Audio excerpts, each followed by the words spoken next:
सनकादिकों ने भागवत की महिमा का वर्णन करते हुए भागवत की विधि बताई। दिना नाम नियमो नास्ति। भागवत की कथा सुनने के लिए दिन का कोई नियम नहीं है, जब सुनना चाहो तब सुनो, किसी भी महीने में सुनो, कभी भी सुनो। और भागवत की कथा सुनने से सारे पाप नष्ट हो जाते हैं।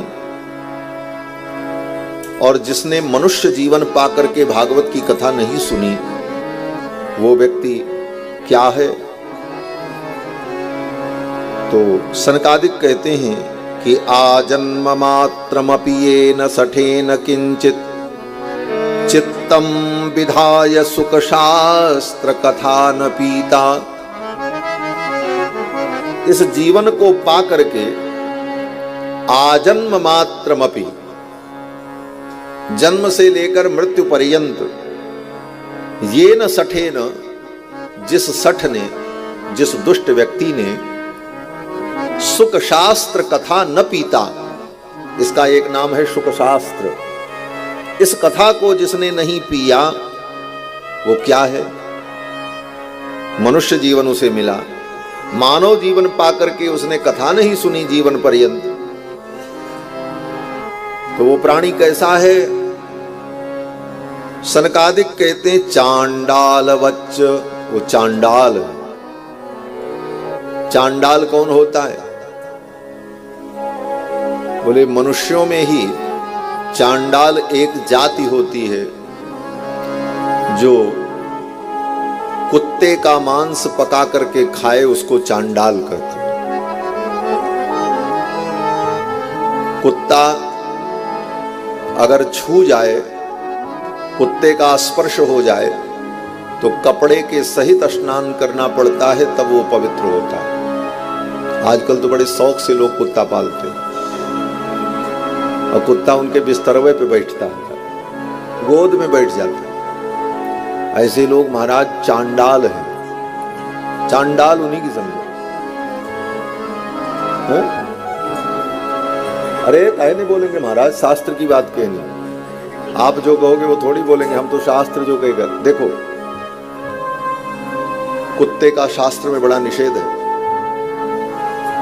पुराणों को पढ़ लो, धर्मशास्त्र को पढ़ो। धर्मशास्त्र एक व्यवस्था है, आपकी सुविधा के अनुसार धर्मशास्त्र नहीं होता है। धर्मशास्त्र के अनुसार हमको आपको रहना पड़ता है।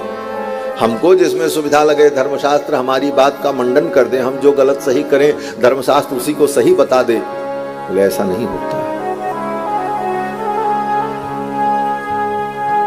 स्मृतियों में लिखा है, जब कोई व्यक्ति कुत्ते का स्पर्श करने के बाद बिना स्नान किए भोजन कर ले और जल ग्रहण कर ले, तो स्वर्ग में बैठे हुए इंद्र प्रसन्न हो जाते हैं। पूछो क्यों? बोले इंद्र को इस बात की प्रसन्नता हो जाती है कि अब इस जीवन में वो 100 अश्वमेध यज्ञ भी करे तो मेरे पद को प्राप्त नहीं कर सकता। उससे इंद्र निर्भय हो जाते हैं। हाँ, इंद्र को भय समाप्त हो जाता है। बोले अब ये अश्वमेध भी करे तो हमारे पद को प्राप्त नहीं कर सकता, क्योंकि इसने स्वान स्पर्श के बाद बिना स्नान के इसने अन्न ग्रहण कर लिया। इसका मतलब ये नहीं है कि श्वान के प्रति, कुत्ते के प्रति हमारा कोई द्वेष है।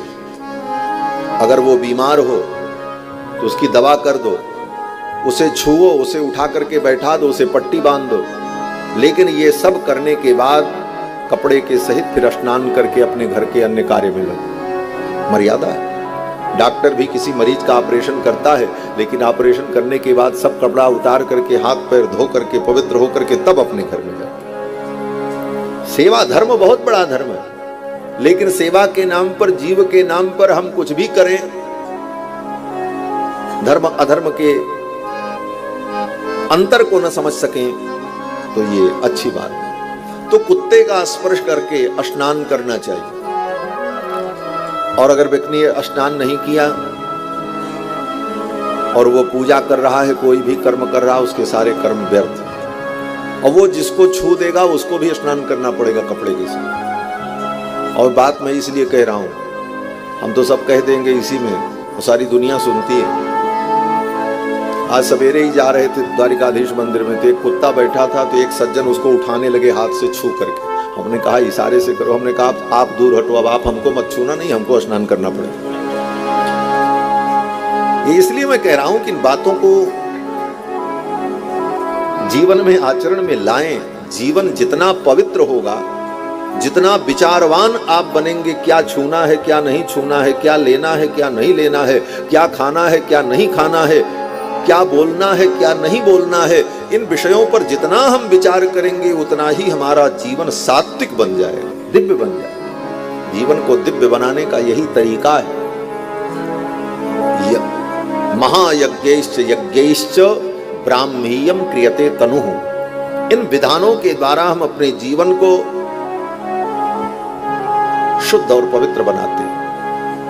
तो जिस कुत्ते का स्पर्श निषेध है, स्पर्श हो जाए तो सचैल स्नान माचरेत, कपड़े के सहित स्नान करना चाहिए। उस कुत्ता को जो पाले और जब कुत्ता मर जाए तो उसका मांस पका करके खा जाए, उसको कहते हैं चांडाल। उसकी चांडाल संज्ञा होती है। चांडाल की छाया भी पड़ जाए तो उसे अपवित्र माना गया। सनकादिक कहते हैं कि इस मानव जीवन को पाकर के जिसने भागवत कथा नहीं सुनी वो चांडाल है। इतनी बड़ी उपमा दी।